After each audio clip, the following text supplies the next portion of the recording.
Morning, everyone. Welcome to our meditation for Wednesday, the 10th of March. And we're looking at the passage in John's Gospel, chapter 8, beginning at verse 12. The validity of Jesus' testimony. When Jesus spoke again to the people, he said, "I am the light of the world. Whoever follows me will never walk in darkness, but will have the light of life." The Pharisees challenged him. "Here you are, appearing as your own witness. Your testimony is not valid." Jesus answered, "Even if I testify on my own behalf, my testimony is valid, for I know where I came from and where I am going. But you have no idea where I come from or where I am going. You judge by human standards. I pass judgment on no one. But if I do judge, my decisions are right, because I'm not alone. I stand with the Father who sent me.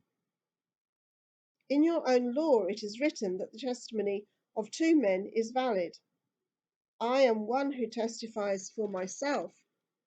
My other witness is the Father who sent me."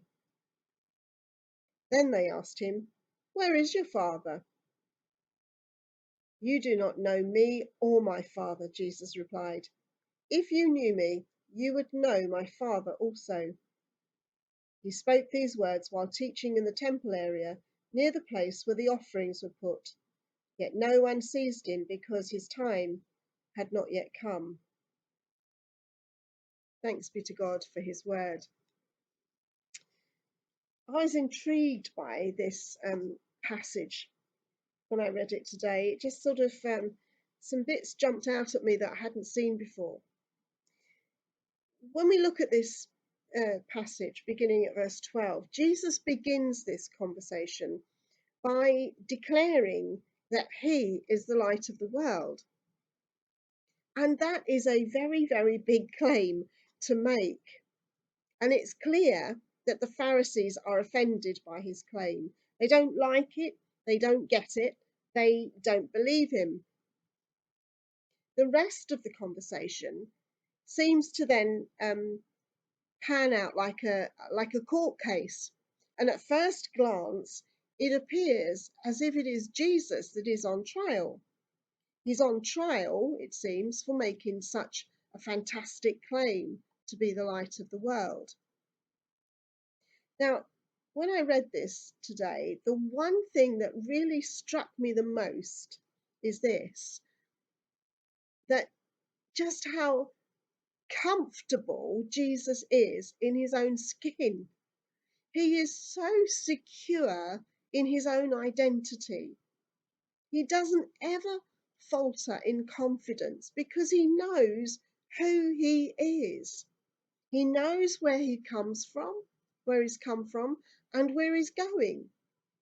And then all the bits in between that happen cannot ever deter him from his goal or make him question his position or his identity. In this passage, Jesus points out that you need two witnesses for a testimony to hold up. And the Pharisees are quick to point out that Jesus is actually testifying on his own. So questioning the validity of his testimony, I guess. And in response, Jesus says that even if he was testifying on his own, his testimony would still be valid because he knows where he comes from and where he's going. And the Pharisees do not know where he comes from or where he's going. Jesus says, "I'm not a lone voice. The Father who sent me also testifies." How can that work out? How will we see that work out? But what we do know is that in saying this, he has somehow successfully turned the spotlight back onto the Pharisees. Jesus says to them, "You don't know me and you don't know my Father either." So now who is on trial here? Jesus initially shocked them by claiming to be the light of the world. And now he is acting as the light of the world. He is shining that light on the darkness in and around the Pharisees. Wherever Jesus goes, he brings to light the things hidden in the darkness. The Pharisees claim to be Israel's teachers, and yet Jesus points out that they actually do not really know God the Father at all. If they did know God the Father, as they claimed, then Jesus says they would have recognized him, but they didn't.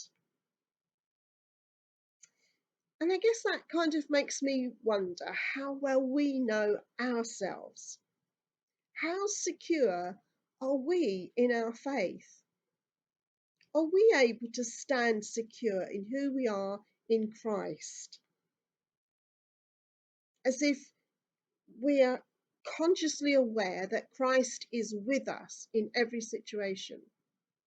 So that when other people seek to accuse us or bring us to trial in some way, bring us down in some way, when people question our faith, can we stand firm and secure in what we believe? Because we know that God is with us, that he will testify for us too. Or do we find ourselves constantly trying to justify ourselves? I know that I feel more secure today in my faith than I have done in the past. I know that in the past, I have not felt that secure and have really tried to justify myself too much. And I don't think that I'm quite the same now. I don't think I do that as much. There are times I'm sure when I do, but I don't do that as much now because I feel much more secure in who I am in Christ. But you see what has happened here, don't you? The Pharisees, in attacking and questioning Jesus, have actually exposed themselves. Isn't that the way it is? We point out somebody else's mistakes, but in doing so, we actually find that we are the ones who are exposed. People see what's really in our hearts. By trying to bring Jesus down, they have sealed their own fate. They are the ones exposed for their unbelief and their lack of relationship with God the Father. And it's clear by the way they accuse that they do not have a relationship with God. So at the beginning of this passage, Jesus is claiming to be the light of the world, the light that reveals the hidden things, the light that shines in the darkness. And by the end of this conversation, he's proved himself to be the light of the world because somehow he's managed to expose the darkness in people's hearts. So the Father has testified on his behalf by showing the Pharisees out to be hypocrites and unbelievers. You know, I've been reading the Bible for over 30 years now, and since I've been a priest in the Church of England, I've looked at the same passages over and over again on a 3-year cycle. But I am still utterly amazed and excited by the Bible because I still see something new. I'm still able to see something new that I haven't seen before. And in this passage today, I've just been enthralled, really, by the way in which Jesus conducts himself and the things that he says and the way he kind of turns the whole thing around and puts the light on somebody else. And he does it effortlessly. He's just being himself. He is the light of the world. And just being himself shines that light wherever he goes. And other people get exposed by it. It's a dangerous thing, isn't it, to come into the light? But I just love what I've seen here this morning. I love the way in which I see Jesus so secure in who he is. And I think that's how he wants us to be. He wants us to be that secure in who we are in him. So that whatever situation we face, we have that assurance and that confidence that God is right there with us. Someone who can be totally relied on, totally trusted, and who's got our back. Anyway, that's my thoughts for today. Hope you enjoy looking at that passage a bit more. I haven't read all of it because that would take us into another sort of thought process. So I just wanted to leave it there today. Bye for now. Speak to you soon. God bless.